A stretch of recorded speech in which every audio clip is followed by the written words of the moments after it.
Welcome to Big Sky Big Takes. It's been a few weeks, fellas, but we're back for the second round of the FCS playoffs. We're going to talk a little bit about what's going on. Guys, I'm your host, Colby Peterson from Weber State Weekly. Talk a little bit about our panel tonight. We've got Brent Wahlberg from Grizz Fan Pod joining us tonight. Brent, how you doing, man? How's Missoula? I'm doing good, guys. Snowing in Missoula. Big snowstorm coming tonight. Bigger snowstorm coming next week. I am really looking forward to getting down to Nevada in a couple days. A lot of snow in Missoula. But that's the way it goes right now. It's the end of November in the Intermountain West.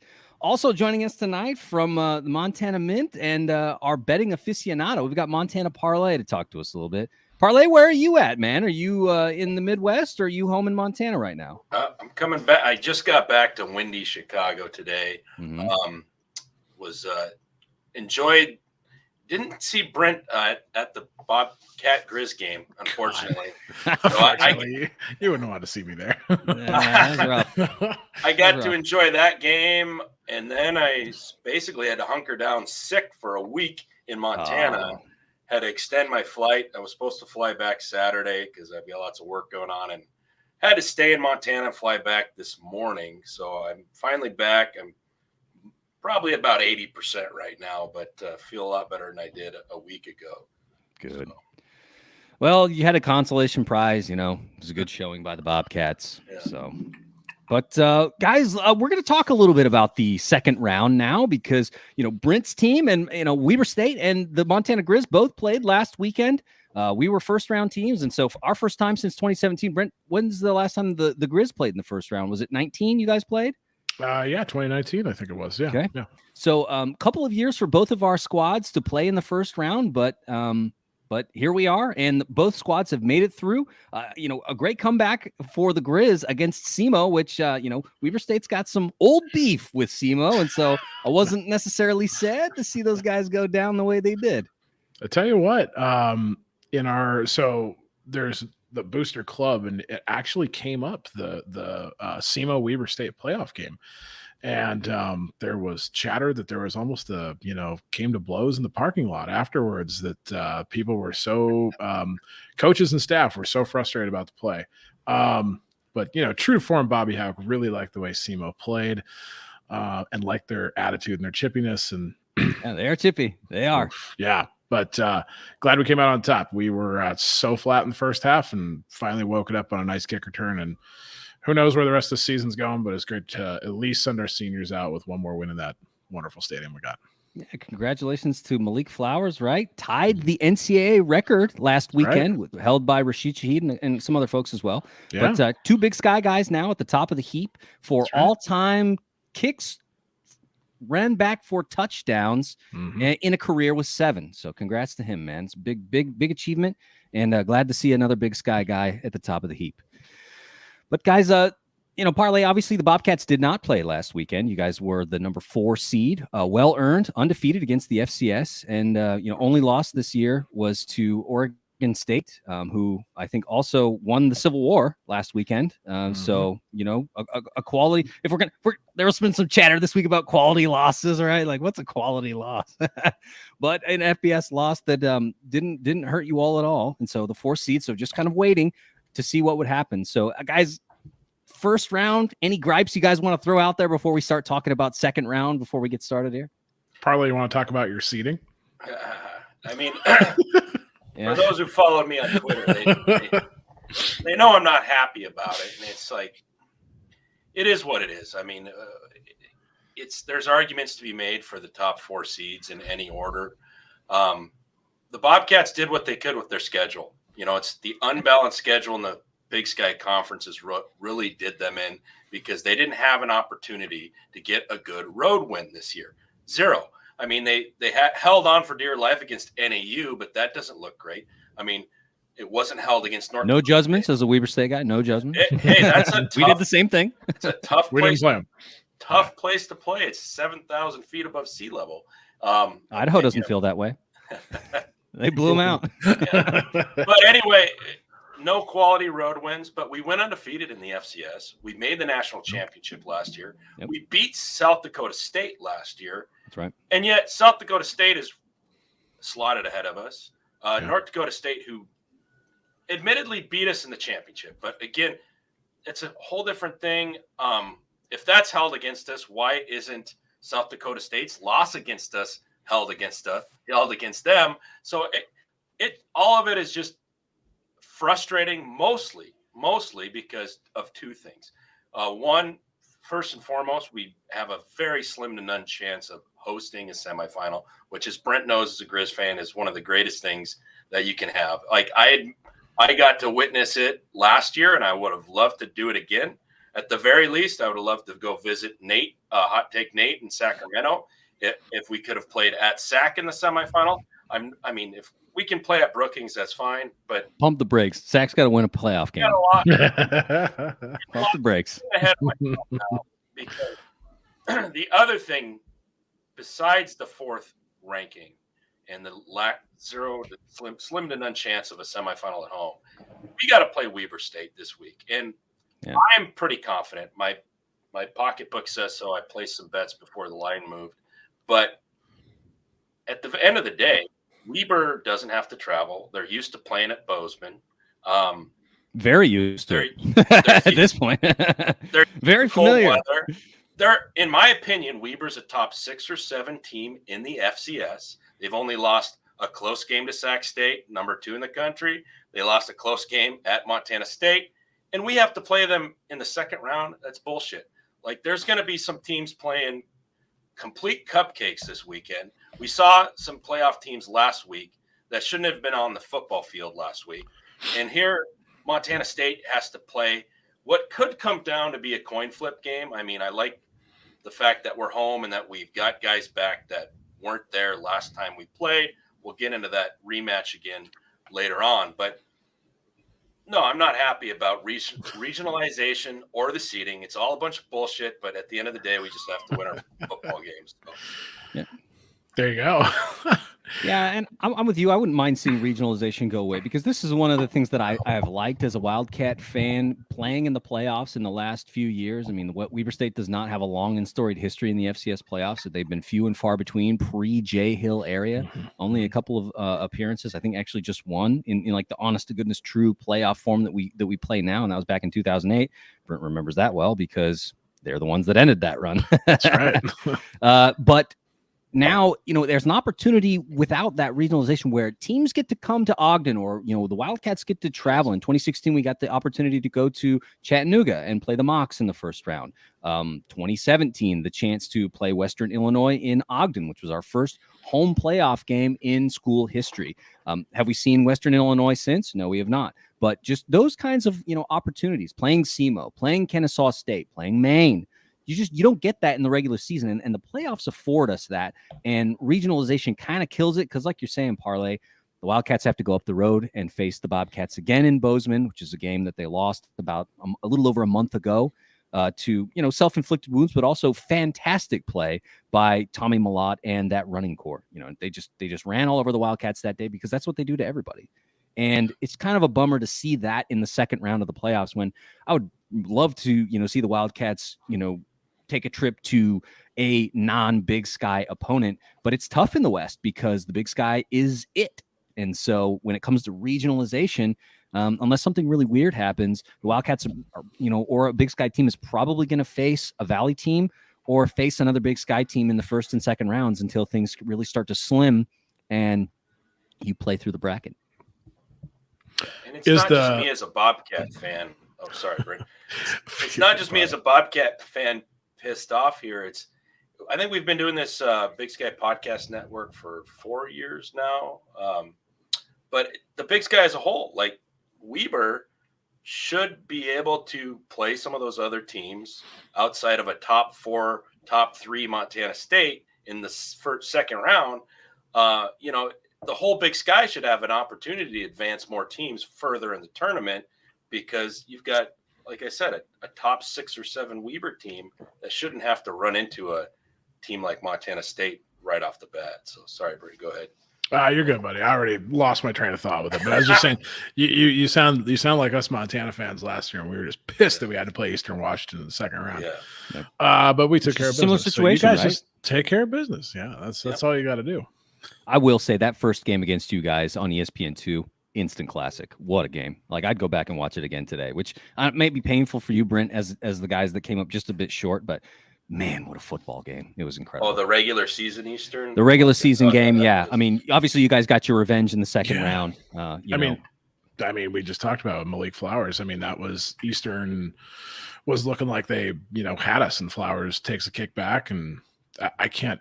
Well, you saw it in Ogden as well too. I mean, amazing special talent. I mean, Rashid Shaheed this year now is doing that while doing great stuff in the NFL, and so finding just special talent like that, and just being able to see something like a kick return that can ignite your team and turn things around it's so fun to watch. And I think all of us can attest to events where that's happened, just a crazy special teams play. And maybe that's a good segue into the crazy special teams play. Crazy special teams. But yeah, I mean, just, I don't know, this could be a fun weekend. It's going to be a stressful weekend. I do know that.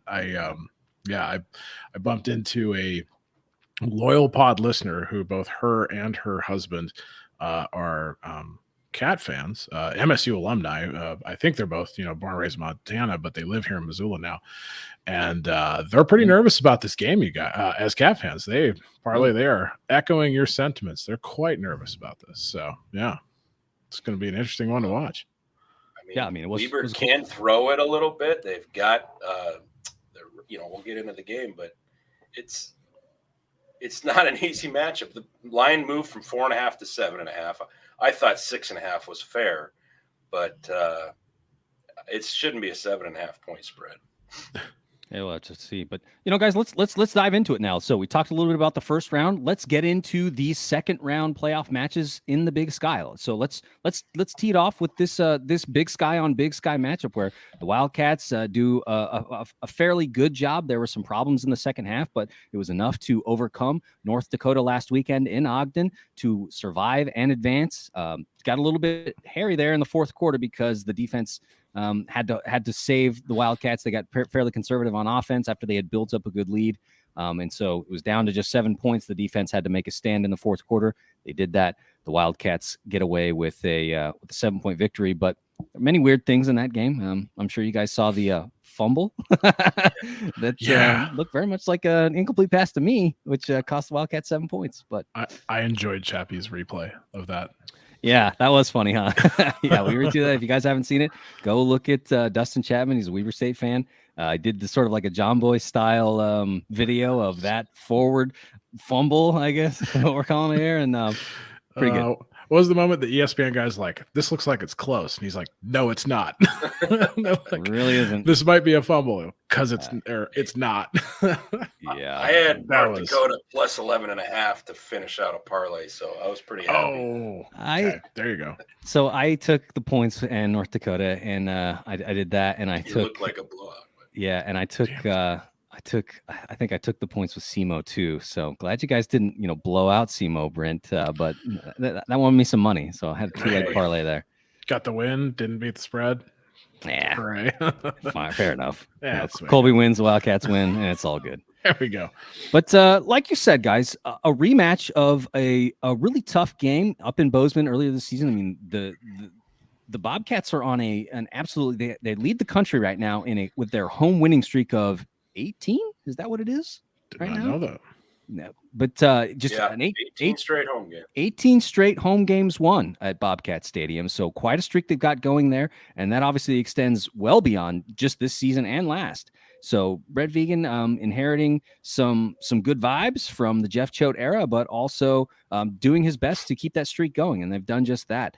But the Wildcats now coming back to Bozeman to face the Bobcats, and but Bobcats have a couple of weapons back this time that weren't there in mid-October. Sean Chambers did not play in that game. He will be back, from my understanding. And a familiar name to folks that have followed the Bobcats or followed the Big Sky at all, Isaiah Fonse might make an appearance in this game. And if you've seen Isaiah Fonse run, I have seen it in person in Ogden last year for our homecoming game. Very physical back. If you watched Cameron Scatabo for Sac State this season, I'd say a similar kind of guy. Very physical back. He's strong. Yep. And obviously he's coming back off of a surgery, and so he may not be 100%, but I will take 80% of Isaiah Ifanse any day of the week. So Parlay, talk to us a little bit about how, injuries and how the Cats have been able to get more healthy as the season has gone on, which could be a huge benefit to them as they try to make another deep playoff run. For the Bobcats, for those who saw both the Northern Arizona game, where way too close for comfort, and then Cat Grizz, you kind of know that the key to our defense is keeping the ball on offense. So where we almost lost in Northern Arizona, we were passing the ball. It almost felt like they were trying to see how much they could pass, because when they can run and control the ball, the defense gets rest. The opposing team gets rusty. That home field advantage at Bozeman, when the sun starts going down, that visitor side is pretty cold. So if you don't have a lead at halftime, it's tough. So bringing Chambers back really, solidifies that game plan of running the ball, controlling the clock, taking some pressure off Tommy so he doesn't have to make every play. God forbid he gets hurt. Hopefully he doesn't. But even if he gets a little nicked up and needs a little rest, it's no big deal when you got Chambers there too. Yeah. Sumner's still out. I think he's done for the year. So having Ifanse back ready to go is huge. Plus, still have Elijah Elliott, right? Still got Elliott. So when you've got both of those quarterbacks healthy and Ifanse back, it's the best run offense in the country. Period. It's the best run offense. You got the home field, so that's what makes me less nervous about playing Weber. Of course, I'd love to beat some, Gardner Webb or Holy Cross by 40, but I like the fact that we have both QBs healthy. That makes me feel pretty good about the game. What makes me nervous is it's a good team in Weber, talented team, a well-coached team, great special teams. We'll see. Everyone mentions, Weber lost in spite of, snapping 4 snaps into the end zone. Well, Montana State won by 5 points in spite of giving up 2 return TDs. So maybe the special teams kind of canceled each other out a little bit. You had 2 touchdowns versus 4 safeties. Who knows? You kind of throw that game out in the garbage based on who you think is better. It was one of the craziest games I've ever seen. So I just like our chances of, based on running the ball, controlling the clock. Little nervous about our defense still. I don't know. Jay Hill is not old-fashioned Bobby. He's going to find a way to throw the ball against us effectively. I don't know what the hell the Grizz were doing. They should have scored at least.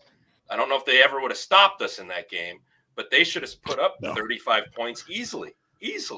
So, we'll see what kind of final score we have here. The over-under's 65.5, and I would not bet the under. So Parlay your ticket sales. I'm on the website right now. The whole Bobcat sideline and the whole end zone is completely sold out. The visitor sideline is almost out of tickets. So you guys look like you might have a packed house. Really? That's interesting, because my cousin was just texting me that he was worried at how many tickets were left. So that's according to the website there. So yeah. Good. Yeah, the Wildcats announced earlier this week. So if you are a Weber State fan, they did get their allotment, and so if you're interested in going to Bozeman this weekend, you can go and call Athletics, and they have some tickets available. But we'll see how long they can hold on to them, because Cat fans will be banging down the door. They're ready to go and support their team. I mean, folks remember the way it was about a month ago. Bobcat Stadium was packed, and it will be packed again. So if Wildcat fans don't show up, Bobcat fans will.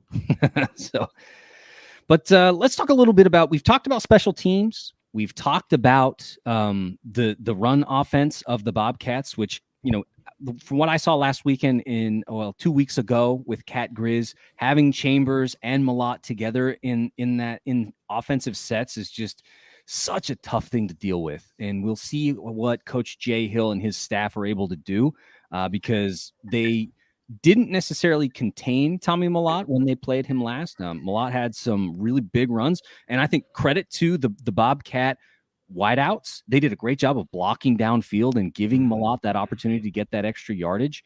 But like you said, Parlay, there were some opportunities for the Wildcats to get back in the game. They had a fairly decent lead, but then things, kind of fell apart because of special teams play. And the Wildcats were in a pinch in the fourth quarter, having to drive and get back in, which they did, trying to get back in. And most of that was throwing the ball. Like you said earlier, Bronson Barron, not the most prolific passer in the conference. That's usually reserved for whoever plays at Eastern Washington University. Not necessarily the case this year. Miles Hastings at UC Davis has done a really good job of being accurate and throwing the ball in, just lots of little things. He's not a guy who's going to throw it down the field, but the Wildcats had their success getting back in that game and making it close, throwing the ball. And so knowing that, Parlay, I mean, how does that have you? Because it is going to be colder this time around. The Wildcats have shown that they've had some struggles in the cold. The game against UAll was cold. The game against Sac State was cold. The game against Montana was not cold. So maybe that worked against you guys, Brent, because it was also a close game in Ogden. Yeah, kind of close. Yeah, passing defense is what scares me with Montana State.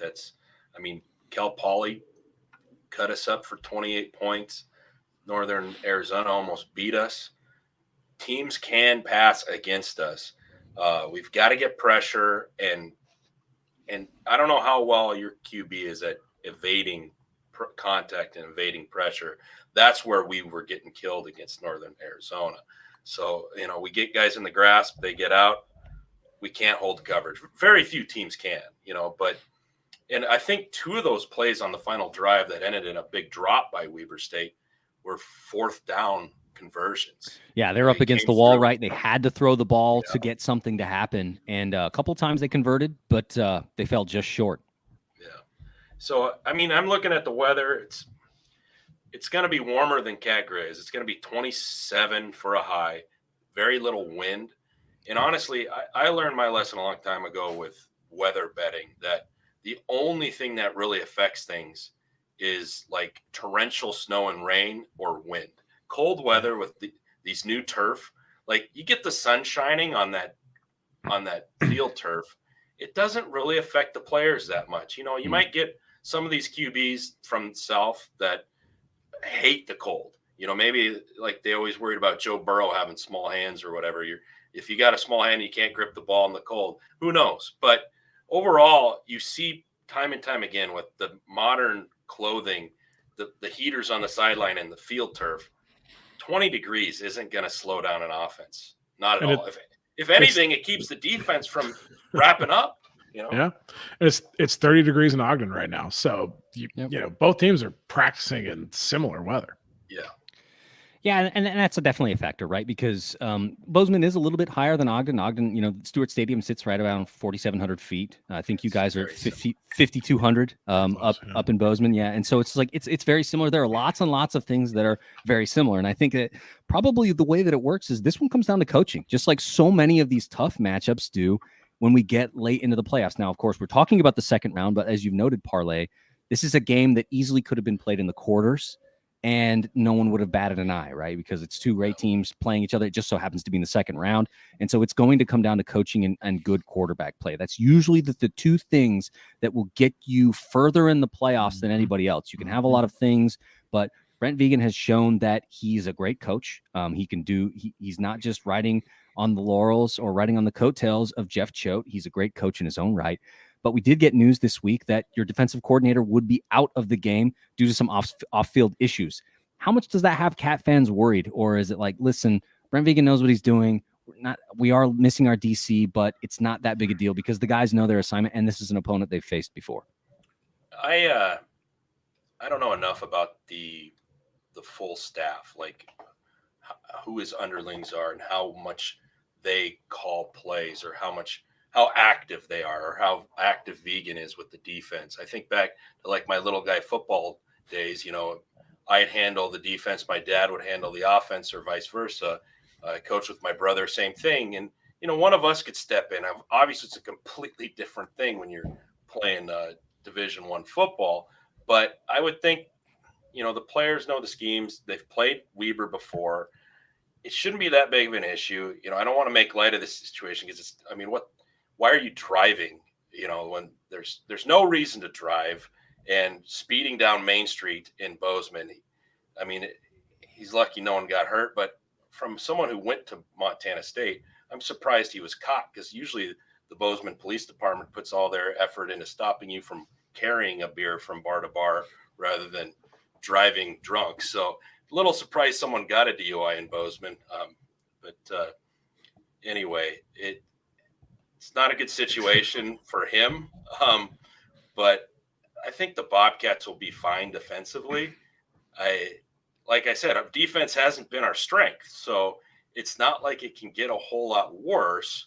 We just need to make the tackles when they're in front of us. That's been the biggest thing, is we've missed tackles. We've taken bad angles. Other than that, I think we'll be fine. Britton, I want to get your take, man, because I mean, as an outside observer to this one, right? Like, Parlay and I are in this. This is a matchup that we've seen already once this season, but you're a guy looking on the outside.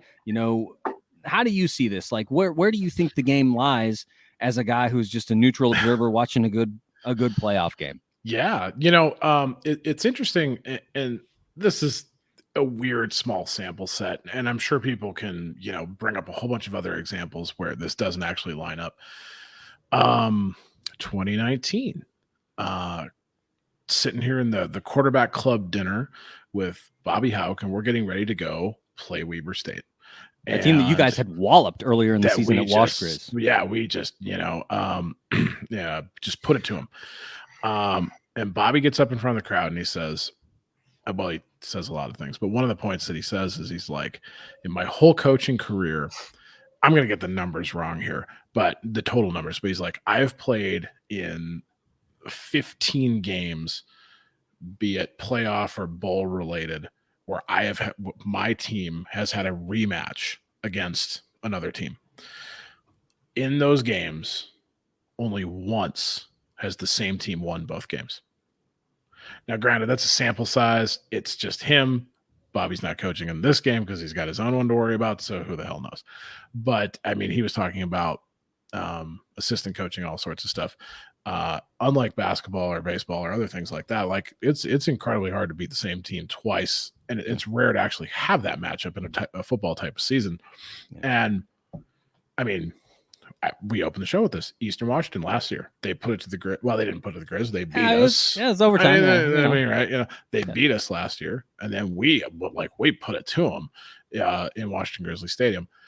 The interesting wrinkle with this, a lot of the games I'm familiar with, at least as a Grizz fan, 2008, Grizz lose in Weber, but Weber comes to Missoula and they lose there. 2004, Grizz lose in Sam Houston. Sam Houston comes to Missoula in the playoff games, and we beat the crap out of them there. So that's the one wrinkle. Like, I don't like Weber returning back to Bozeman. It's really hard to say.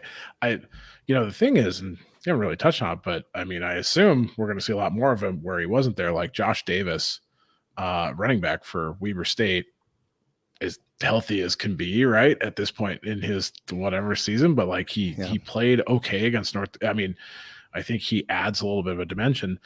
And like how crazy that first game was, 8 points, not just 8 points by snaps into the end zone, which hooray, Montana did one too. That made me feel better, honestly. I appreciate you guys doing that. It made me feel better. We Webered it. So 8 points directly on safeties, but then Montana State scores 21 points, 3 touchdowns on the ensuing free kick return. So that's that's a massive swing. And then it was a 5-point or a 6-point? 5-point win, where the Weber State receiver turns his head up the field too soon as he's catching what's going to be a first and goal, or maybe even a touchdown, who the hell knows, with 30 seconds to go.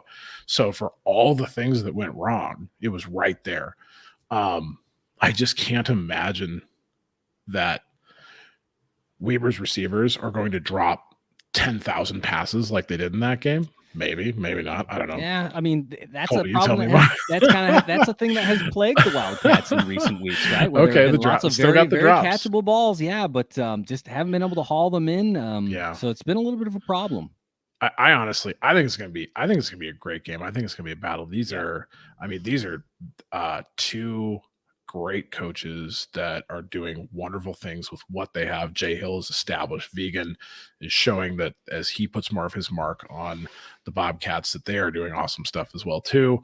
I think it's going to go down to the wire. I think Weber's going to win. I think it's going to be a close one. But I think just that based on just past experience of what I've seen around with that rematch factor, I could see Weber escaping with a win. Also, as Grizz fans, we like to bitch about how lucky the damn Cats are all the time. Not against us. They straight up kicked our ass. They were not lucky in that game. They were just better. So not making excuses there. I can also see the Bobcats getting lucky and us Grizz fans blowing up Twitter about how lucky you are, where, I don't know, like a Sac State thing. The guy's whole foot was out of bounds, but he's inbounds. I'll say that about Sac State. They're very lucky. Like, what is going on? What is going on? Good. But I can see it going either way. I picked Weber. I wouldn't be surprised, but I think it's gonna be a hell of a game because this seems to kind of be the maybe the biggest coin flip matchup of this round would be my guess. Okay. Well, guys, we've talked a lot about Weber State versus Montana State. Will be a good one. All games will be on ESPN Plus, is my understanding, this weekend. So if you have ESPN Plus, wise decision on your part. I've enjoyed the playoffs because we've actually gotten an opportunity to see some of the CAA teams. I'm not a person who's willing to pay for flow, and so it was good getting a look at Delaware last weekend. Yeah, it was good to see Richmond. It's just nice to get a chance to see them, and so I really, really hope that the CAA gets on ESPN Plus soon because it's just a nice thing. But that's my understanding. But let's talk now, Brent, about your matchup. The Grizz, they come back to life. I felt like this game was very much that Undertaker gif where he just sits up out of the coffin. That's what that game was. Oh man. Yeah, we're still, shaking off the hangover of getting our ass kicked the week before. So I guess that's the way it goes. Yeah. Grizz come back to life against SEMO. It kind of seemed like, you're facing 24-3 with 8 minutes to go in the third quarter, and you're thinking this is it. And then over effectively the next 14 and a half minutes of clock time, the Grizz score 31 points thanks to kick return, punt return. Hey, just like Weber State did against the Cats. And then just suddenly things started clicking and come back together. Wow game. Late game. That was late game. I went to bed. I'm gonna be honest. I'm too it's too late for the Central Time Zone. Dude, I'm too old. I'm too old for this shit. I went to bed at 2:30 that night. So, but yeah, it was fun. It was one of the 3 biggest comebacks, and all sorts of records tied or broken. Malik Flowers ties the kickoff return touchdown record with 7, and Robbie Hauk had 10,000 tackles in the game, like he always does when he has a home game. And so now he had 15 tackles. The all-time leader, so right? In Big Sky Conference history. All-time leader. So it's weird because I keep seeing different names thrown out. I thought it was Kane Ione that he passed. But then I saw something about an Eastern. But then I read something with an Eastern Washington player that I didn't even recognize. So I know Kyler's in the chat. Maybe get Kyler to weigh in on that one. Yeah. Who knows? Yeah. So Grizz win, and now we just get to go play a real easy road game in Fargo. So, hooray. Stuff. Yeah. So like you said, you guys earned the opportunity for, this is not the first time that you guys saw North Dakota State last year in the playoffs. Similar situation, heading to Fargo. We were not last year. We went to JMU. We went to JMU, and then JMU went to NDSU. That's right. Because I felt, that was such a massive game because it was going to be, I think at that point we knew JMU was not coming back to the FCS, that they were going to move on to the FBS. And so it was just sort of the last time these two teams would see each other. And it was a great game. Went down to the wire. There was, that last final play where, JMU had the shot in the end zone, but But now you all will get your shot to go to Fargo and face an NDSU team who is not necessarily the dynamo that they've been in years past. Talk to us a little bit about how Grizz fans are feeling and where you all think that there are opportunities to score against what I think is a fairly stout NDSU defense, but there are some opportunities. Yeah, this is the funny thing. I mean, like everyone says North Dakota State is down, and I guess by their standard, they're down. For the first time in basically they lost their play-up game. They were on a streak of beating FBS teams. Their past 6 games, they had beat FBS schools. So they lost to Arizona by 3. So that streak is broken. So it's a down year for the Bison. We can't beat a Pac-12 school. We just lost by 3. They do lose at home to number 1 now, South Dakota State. They lost to them by, I think, 3 as well, too. So I think this whole it's just funny. Like NDSU is down. They're 9-2. Their 2 losses were to the number 1 team in the country and a rival, and Arizona. I just the way that this program is built, the way this program plays football. I mean, yeah, they've kind of had a couple just tougher games, tougher breaks. They've had a few closer games that hasn't really been their style, but this is the team still that we regularly see win national titles, where they play great defense. They have a massive O-line full of NFL prospects. They have big 230-pound running backs, and they just smash the ball in your face. They don't care, and they've got a giant, tall receiver that grabs a couple jump balls, and they beat you. They wear you down. So what's the interesting storylines, though, that are playing out with NDSU is their fullback. Oh boy, Lupke, is it Taylor? I'm blanking out his first name. Hunter, not Taylor. Lipke, yeah. Hunter Lipke, NFL prospect. Yep. Leads the team in rushing, but this team, the way they spread the ball out, it's wild because you'd think he'd have like 2,000 yards. He's got like 650 yards. So Lupke leads the team in rushing yards. He is the 3rd leading receiver on the team. He leads the team in receiving touchdowns. I mean, this guy does a whole lot of stuff. Busted up shoulder. They haven't said he's out. They've said he's doubtful. The talk, and I'm seeing this in the chat here too, it does look like he's probably out. Some of their NDSU fans on Twitter are saying 2 of their starting O-linemen are out. And of course, then they, unlike a lot of playoff teams, they had 4 or 5 guys when the regular season ended say, "Hey, I'm hitting the portal." And one, there was a running back that had 300 yards and a handful of touchdowns. There was a corner that had a pick that played quite a bit, maybe like the 3rd guy in, and a tight end, I think, as well too. So they're beat up a little bit. It kind of, you kind of feel like maybe there's a little, not as much glisten to that, to that shine that is NDSU. Looking at the chat. Thanks, thanks ROT69. But the thing about NDSU, though, I mean, it's hard. The thing that I'm that I'm having a tough time with them is the Missouri Valley Conference this year. Instead of sending their whole conference to the playoffs, including a 3-win Northern Iowa gets in, they sent 3. They're not a passing conference. Their 3 top passing offenses: Northern Iowa, Missouri State, and Southern Illinois. NDSU did not play UNI or Missouri State. So they haven't. So this is the thing. I'm not sure of their pass defense is good, but they've just played a bunch of teams that run the ball a lot like them because everyone tries to keep up with them. So Lucas Johnson may have an opportunity. Maybe that, and we're going to find out real fast. It seems like their rushing defense is maybe not as great. They've got one of their defensive tackles broke his leg. I mean, what's the kid's name? Mostert, I think it is. Broke his leg in September. Might be back, might not. Tough to say. It's just kind of it seems like there's a lot of things stacking up that suggests a team has a chance to beat them. The thing that I worry about is I don't know if Montana's that team. And the reason being, there's a lot of reasons. Montana against ranked teams on the road are 0-3.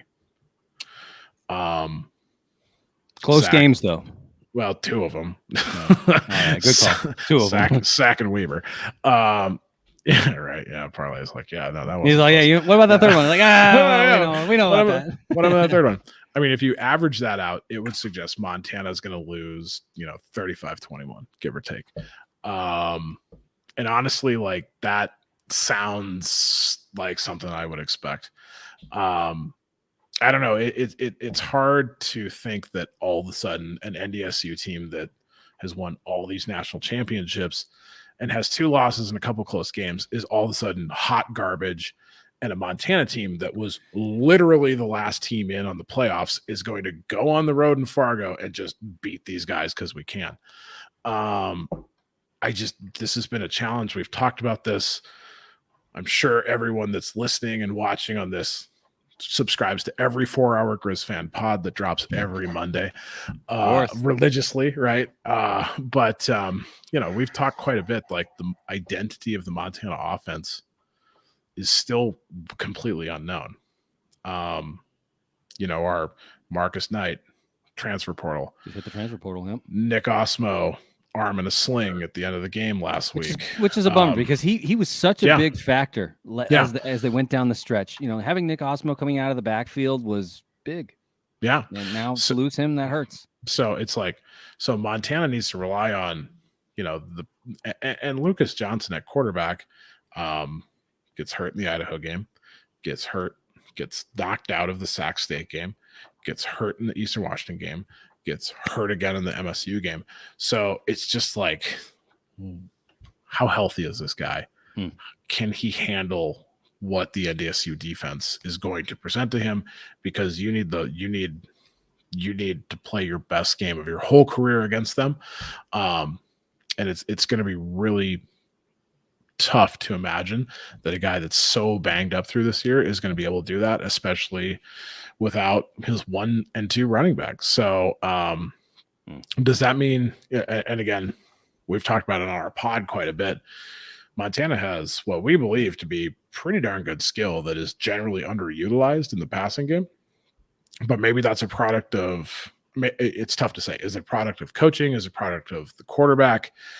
Or just the intent that we just have to be a running team or something like that? It's hard to say, but it does seem like Montana, I don't know. This is the great hope, like that hides in my heart. That's probably going to get completely crushed out of me by the end of the second quarter. But that Montana can use these skill players like Cole Grossman and Junior Bergen. And I mean, last week Malik Flowers had 100 yards receiving in probably his best career game of its entirety. And it's like, we actually use the passing game to come back and beat SEMO. So is this something that, the Grizz can incorporate against NDSU? I don't know. I don't know. I stay hopeful, but they're going to have 5 or 6 possessions the whole game to do so. We had one of our big D linemen announce on Twitter his season was over after the SEMO game. It's going to be a tough one, guys. It's going to be tough. I mean, I hold out hope that the Grizz can do it. I absolutely expect North Dakota State to win the game, though. Sure. Parley, talk to us a little bit about the betting angle here, man. Like, obviously, I think North Dakota State will be favored. They are the home team. They are the higher seed. But how much will they be favored by? I mean, have you seen lines yet on this particular matchup, or are we still kind of waiting to see what the bookies are going to put out? Yeah, so Sportsbet Montana has been putting out Montana and Montana State lines early, starting with Cat Grizz and then going through the playoffs. They've been doing it a week early. So it opened at only 7.5, which I thought was too low. And by the time I got within a decent radius of a kiosk to use my phone, because it's a whole different system there. It's ridiculous. It's terrible. It's so bad. Yeah, it was 10.5. So you can't just bet on your phone in Montana. You got to play this game. No, you have to be within 10 feet to bet on your phone of a kiosk. Otherwise, you have to use a kiosk. The advantage is you get early lines and they make mistakes, but overall, it's a terrible experience. Yeah. So, it's 10.5, which is, I guess fair. It's hard to know. I'd still probably lean North Dakota State to cover. To cover, yeah. I mean, they should might win by 2 touchdowns. Like, I might bet on the Grizz. It's, you look at how Montana State pushed around the undersized guys on the Grizz defense. North Dakota State is bigger than us. They're stronger than us. They're built. They're NFL level offensive line. And my hopes got up as a Cat fan the last 2 times we played them, and we're crushed. Last year it's different in Frisco. It's different when Tommy goes out on the first drive. Yeah, but that was big in that game. It was absolutely huge. Still, I was joking with Brent and Nuge. It's kind of like, Grizz, they have the pieces. They have the pieces. They've got this talent. This is a great joke, Parlay. I said it's kind of like Bobby's got a brand new smartphone, and all he uses it for is to make calls and as an alarm clock. He has all these tools. Incredible. That's so true. And it's kind of like Bobby is running the NDSU game plan of just smash mouth, pound them till they die, and then in the fourth quarter they just give up. But he doesn't have the NFL unit of offensive linemen like NDSU has. So, but what they do have is Flowers, Bergen, Grossman. So, I could see, like, if some miracle, like Osman's out and Knight's gone, maybe that works in their favor where they're forced to do a game plan that actually fits their skill set. Because if you spread it out and against North Dakota State with the talent you've got, and then the turnover battle goes your way, the Grizz could be in this game. They've got the talent to do it. It's just, will they run a game plan that will work? And, it's will they make adjustments, it seems, because that seems to be the issue. But again, North Dakota State, it's so hard to know because they've had times before. 2 years ago when we faced them in the semifinal, they almost lost to Illinois State. What's his name that's on the 49ers quarterback that has been hurt? Trey Lance. Trey Lance was held to like 9 points or whatever the hell they scored against Illinois State. So the next week against the Bobcats, I'm like, oh, we got a chance. We score the first touchdown, and then they beat us by 30.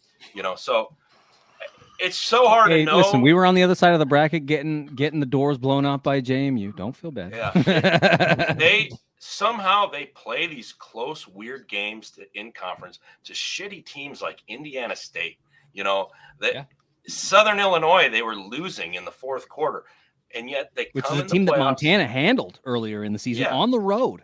Yeah, so you look at that, and as a Montana fan, your hopes are going to get up. But just as mine as a Montana State fan got up the last 2 years. But then come play, the game time, I don't know. I think the Grizz have the pieces to make it competitive. And North Dakota State is down more than they've ever been, although they've said that about North Dakota State in a lot of years, and it hasn't been true. They're a different animal in the playoffs, right? Yeah, they are. Different animal. I don't know where I bet at 10.5. Honestly, I'd probably lean. Well, I've got them in a couple small parlays. North Dakota State. I'm not betting Montana at 10.5. If it goes up above 14 or higher, which it might here, like in other states, Montana, there's too much money coming in from the Grizz bettors. But if it gets to 14 or higher, I'd think about betting Montana. The over-under, God, those are so tough with North Dakota State, and Bobby could get into a ground war where they're just eating clock and not scoring. So I don't really want to touch an over-under because on the other end, both have playmakers. They could score quickly. So saw that last weekend, right? The Grizz come alive and they just slam up points. And so, Brent, the last question I want to ask you before we move on to the Sac Richmond game in our final little bit. The run defense for the Grizz has been really, really good this year. I mean, you've continued to lead the conference, the Big Sky Conference, in run defense, allowing the fewest yards. But there have been some games like the Weber State game where the Wildcats somehow cracked the code, and they had a field day on the Grizz defense, which I thought was stunning because I thought that the thing that the Wildcats were going to have to do to win that game was throw the ball because didn't think that they were going to get much on the ground because nobody got much on the ground. The Grizz now have had a couple of games where they've looked mortal in their run defense. And some of that is like, Cat Grizz is a unique situation because they like to run the quarterback. It's a rivalry game. There are lots of little weird things, but you've also had some injury to your Buck Buchanan finalist. Yep. Both. So I think Justin Ford is a finalist, right? Or no, he's not. But O'Connell is. Patrick O'Connell definitely is. Yep. And so how do you feel as a Grizz fan with the defense, with the health of Patrick O'Connell, and Justin Ford did not make that finalist list and felt snubbed and made that known on Twitter after those Buck Buchanan finalists were announced. And so how do you think all of those things play a role in this Grizz defense trying to slow down an NDSU offense and just keep the game competitive? Yeah. Well, this is going to be the great big test. So Weber cracked the code. Montana State, absolutely. I don't. the best run offense in the country, right? Like, God, of course, like they ran the ball all over. Like that's what happens. If you're a good run defense, you should slow the best run offense down.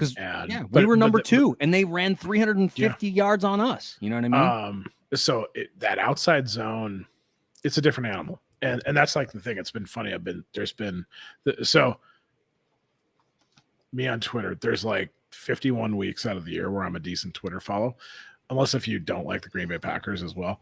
And or maybe you don't. You like it when they're losing. I'm a fun follow too. But Brent's good for Seattle Mariners content, though. That's right. So keep that going. I have gained like 100 Cat fan followers like the last 2 weeks because absolutely humbled.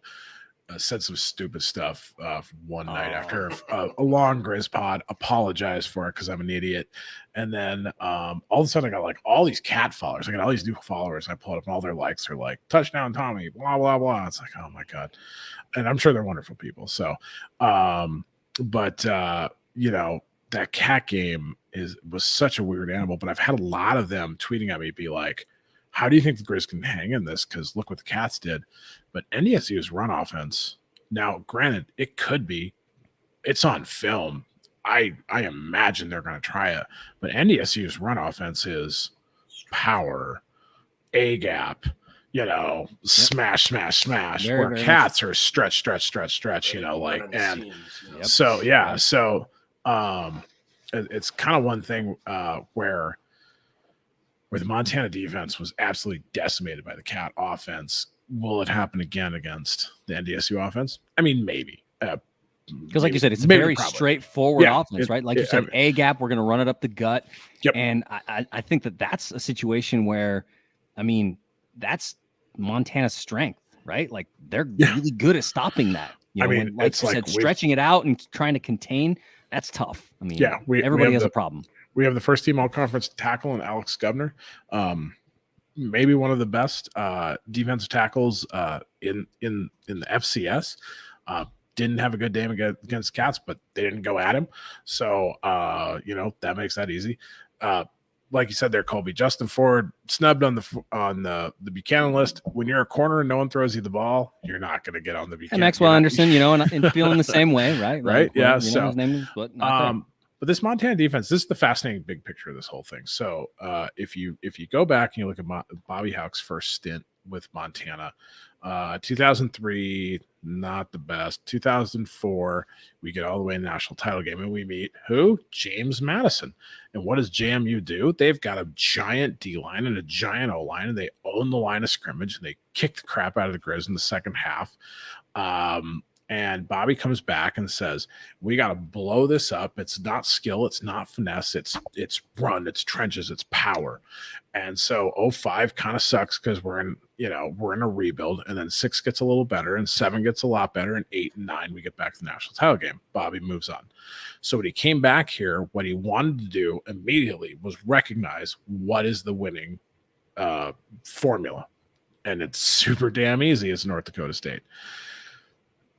This is going to be really fascinating for me to watch on Saturday because he came from San Diego State, who runs a similar 3-3-5 like Montana has, and he believes, I have to imagine that he came here thinking that is the superior defense to stop a team or to contain a team like a North Dakota State, because we've got to play like them on offense and we have to be able to stop them when we're on defense.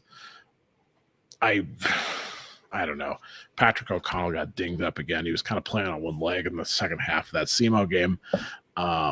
We'll have to see. This is going to be a big measuring stick for Montana as a whole. If they have designed everything they want to do to beat NDSU on offense and contain them on defense, how can they do it? And we'll find out on Saturday. Indeed. So, guys, let's wrap this up with our final preview, talking a little bit about Big Sky Conference co-champion with the Bobcats this season. Sacramento State went undefeated against the FCS as well. Had an FBS win against Colorado State. Lost some very close games that I don't love. Brent's feeling me there. Feels the same way. But they get a tough challenge in Richmond, who has really come on as the season has progressed. Checking out some of Richmond's numbers, they've got a pretty good run defense. They've got a good passing defense. They've got a good run offense. Like, they just do a lot of things fairly well. They're in the top 20 in a lot of categories in the country. A lot of times they're in the top 15. So Sac State, I mean, not an overpowering team. Would you guys all agree? This is not a team that comes in and just blows you out, right? I think, obviously, the Bobcats did not play them, but they had to come back to win against Idaho at home in Sacramento. They survived Weber State. That they hold off and they win by 3 in Ogden. They hold off a late rally by UC Davis, their Causeway rival. And so they're just kind of holding on, getting these wins, but, getting them in very, very close ways. And so it's not a team that you look at that and go, oh yeah, like personally, I had hoped that the Wildcats would match up with Sac State again, because a lot of times with the conference champion, you don't necessarily want to see him again, right? They're like, oh, let's let somebody else handle that. I felt the complete opposite with Sacramento State. I wanted another shot at Sac State because I didn't feel that they were so good that I was afraid. I kind of feel that way a little bit about Montana State, where I was like, yeah, sure, we lost by 5, but I mean, that was a different time. Like, this team is really heated up since. I don't feel that way about Sac State. So for you guys, a tough CAA opponent coming in Richmond, who absolutely handled who'd they play last weekend? Davidson? Is that who they had? I can't remember. Not a scholarship team. Yeah. So if they were playing the Pioneer League champ, it was Davidson. Ooh. Handled them. I think they shot 41-0. 41-0. 41-0. It's just like, and like Davidson, it's an auto bid, like you said, non-scholarship. Like, that's what it is. They're going to do it. But now they're going to have to travel all the way across the country to face Sacramento State. Where are you guys at on this? Because I'm of two minds. Part of me says, yeah, I want to see Sac State go down and continue their string of losing in the first or second round when they get these first round buys. I want to see that because I don't think they're that good. At the same time, I don't want to see that because that's bad for the Big Sky Conference, because they are the conference champion, just like they were last year. And to lose on, at home again, the way they lost to South Dakota State last year at home in the second round, that's bad for the conference, right? So where are you guys at on this? Because Richmond will be a tough opponent. The game is in Sacramento, where Sac State has traditionally, in the Troy Taylor era, played better on the road than they have at home. You want to see Sac get a challenge and get a scare, maybe lose the game, or would you much rather they win for just the quality of the conference so they can get a good win? Parlay, what do you think?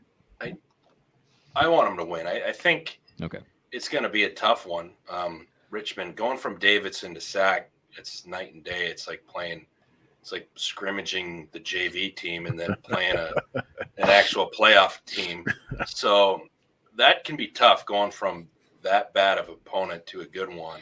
But when you have a team, like you said, that's top 20, top 15 in every category, they're just solid.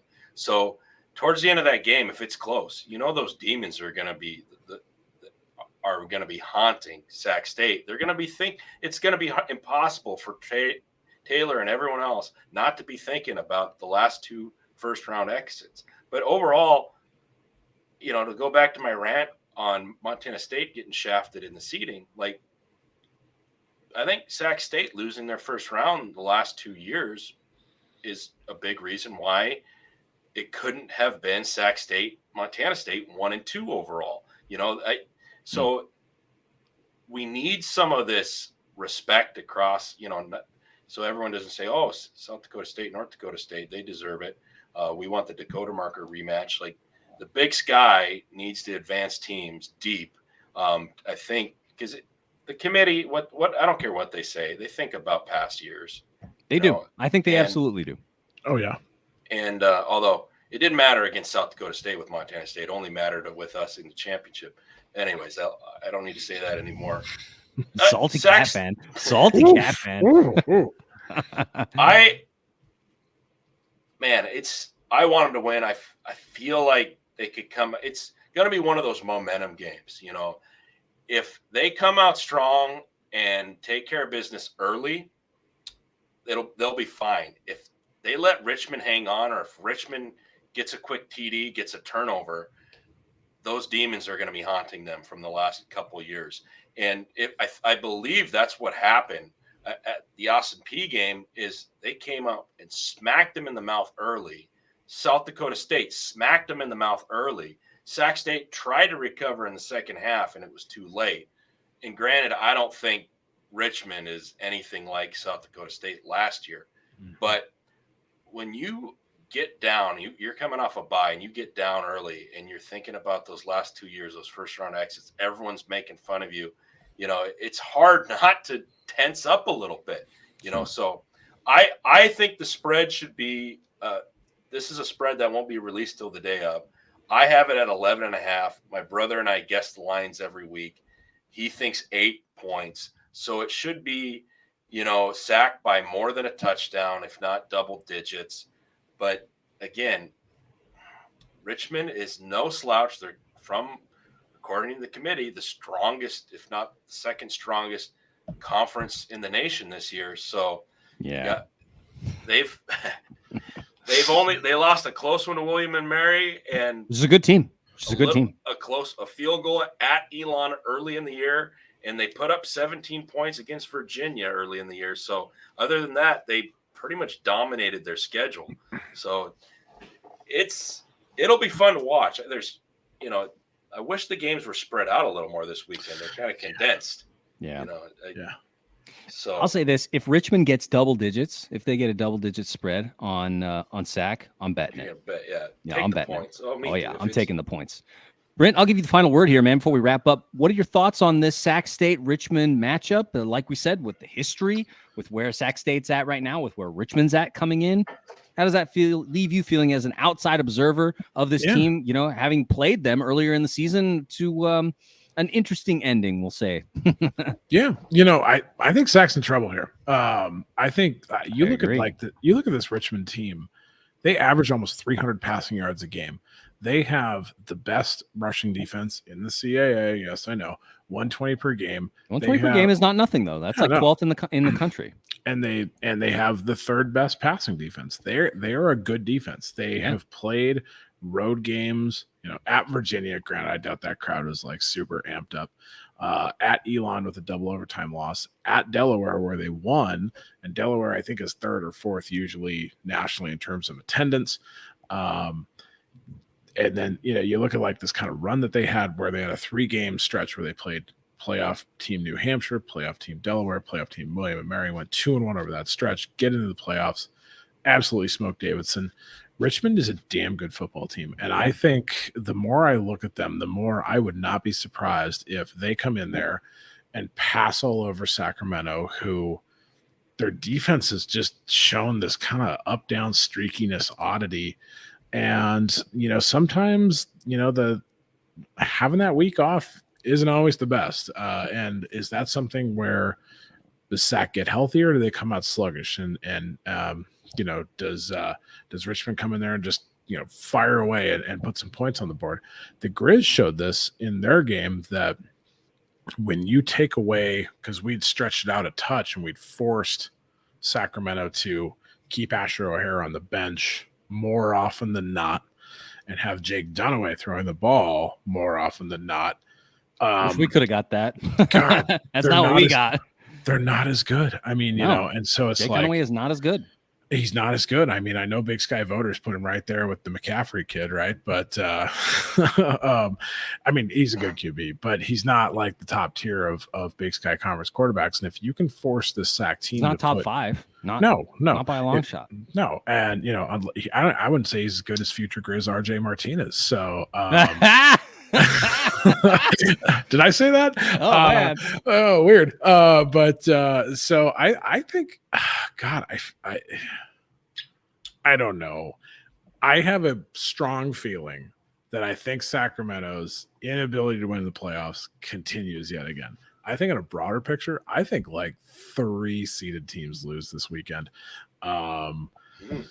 I see a lot. I see a lot of recipes for chaos here, and so I think it's going to be a fascinating weekend. And I think if you point at something, the 2 games that absolutely seem like the most interesting ones in terms of potential for chaos are Weber at Montana State and Richmond at Sacramento State. You know, for the sake of our conference, obviously Weber Montana State. However it goes, it goes. I don't know. If we're pounding our chest saying the Big Sky is better, you want to see Sacramento State win. I guess whatever. I don't know. But boy, I think Richmond's going to give him a game. Yeah. I think Richmond might win that game.